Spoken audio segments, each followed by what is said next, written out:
ಮಂಗಳೂರಿನ ಕಂಕನಾಡಿಯಲ್ಲಿರುವ ಕರಾವಳಿ ವೃತ್ತದಲ್ಲಿ ಪಾದಾಚಾರಿಗಳಿಗೆ ರಸ್ತೆ ದಾಟಲು ಕೇವಲ 4 ಸೆಕೆಂಡ್ಗಳನ್ನು ನಿಗದಿಪಡಿಸಿದ್ದರು. ಇದರಿಂದ ಪಾದಾಚಾರಿಗಳಿಗೆ ರಸ್ತೆ ದಾಟಲು ಬಹಳ ದೊಡ್ಡ ಸಮಸ್ಯೆ ಎದುರಾಗಿದೆ.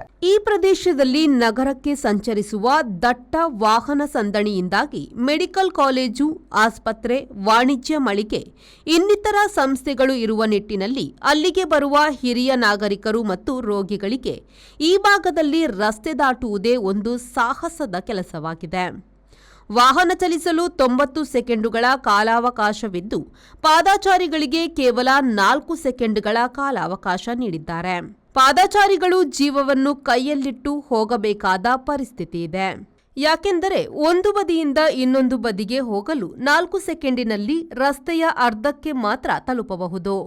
ಮತ್ತೆ ಉಳಿದ ಅರ್ಧ ರಸ್ತೆ ದಾಟಲು ಇನ್ನೂ 4 ಸೆಕೆಂಡುಗಳ ಸಮಯಾವಕಾಶವನ್ನು ಕೊಡುವಾಗ ನಾವು ರಸ್ತೆ ದಾಟಬೇಕಾಗುತ್ತದೆ.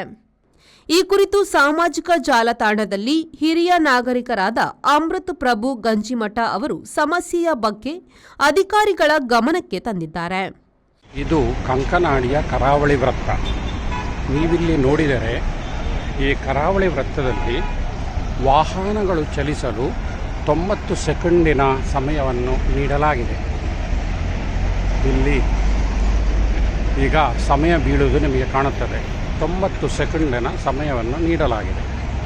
ಆದರೆ ವಿಶೇಷವೇನೆಂದರೆ ನಮ್ಮಂತಹ ಹಿರಿಯ ನಾಗರಿಕರಿಗಾಗಲಿ ಅಥವಾ ಇತರರಿಗಾಗಲಿ ರಸ್ತೆಯನ್ನು ದಾಟಲು ಕೇವಲ 4 ಸೆಕೆಂಡಿನ ಸಮಯವನ್ನು ನೀಡಲಾಗಿದ್ದು, ಈ 4 ಸೆಕೆಂಡಲ್ಲಿ ಇಷ್ಟು ಅಗಲದ ರಸ್ತೆಯನ್ನು ದಾಟಲು ಸಾಧ್ಯವೇ?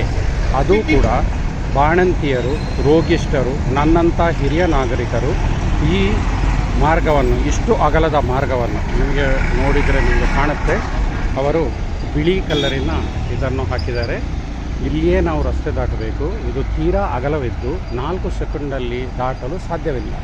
ಇಲ್ಲಿಯೂ ಕೂಡ ರಸ್ತೆಯು ತೀರಾ ಅಗಲವಾಗಿದ್ದು, ಈ ಕಡೆಯಿಂದ ಆ ಕಡೆಗೆ 4 ಸೆಕೆಂಡಿನಲ್ಲಿ ರಸ್ತೆ ದಾಟಲು 15 ವರ್ಷದ ಹುಡುಗನಿಗೂ ಕೂಡ ಅಸಾಧ್ಯ. ಅವನು ಓಡಿ ಹೋಗಿ ನೋಡಿ, ನಿಮಗೆ ಈಗ ಕೀ ಅಂತ ಶಬ್ದ ಕೇಳ್ತಾ ಇದೆ. ಇದು ರಸ್ತೆ ದಾಟಲು ನಮಗೆ ಕೊಟ್ಟ ಸಮಯ. ಓಕೆ, ಕೇವಲ 4 ಸೆಕೆಂಡು ಮೇಲೆ ನೋಡಿ, ಇದು ನಿಂತಿತು. 4 ಸೆಕೆಂಡಿನಲ್ಲಿ ನಾವು ಪ್ರಯಾಣಿಕರು ರಸ್ತೆಯನ್ನು ದಾಟಬೇಕಾದ ಪ್ರಮೇಯ ಬಂದಿದೆ. Bureau report, V4 news, Mangaluru.